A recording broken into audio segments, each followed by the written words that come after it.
I have a question. Humans value convenience over privacy. We talk about two-factor, but no one really cares about two-factor. It's easy to save the password. In a place like this, like for AI to grow, AI's food is data. Countries like China is thriving when it comes to AI because the data is available for the government, for the universities. How can other countries like, for example, like Australia, how can we compete with those countries at that level? And also, are we working on any frameworks? Like we've been putting data for the last decade on social, and you can't take it back now, so that data is out there.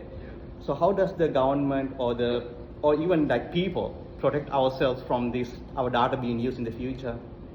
Social media platforms do own an absolute massive amount of data, and it is theirs to use as they see fit.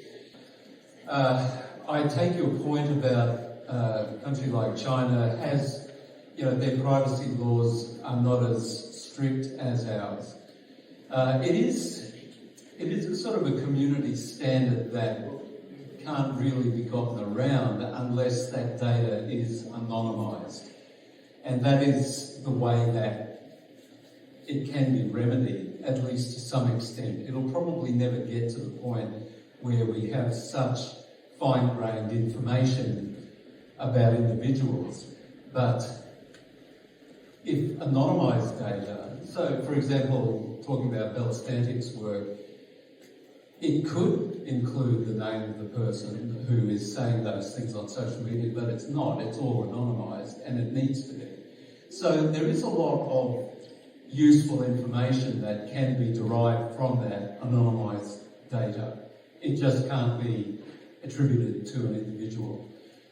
And that will never change. I think the Privacy Act is such that it would not allow that. And truth be told, I think most Australians would be very uncomfortable if that level of privacy protection was no longer there. But I do take a point. I mean, most AI researchers, what they want for Christmas is, sanitised training data that will help them build a better model. And, there's been stories in the press recently that big AI companies are running out of suitable training data. What they're going to do about that, I'm not quite sure, but yeah.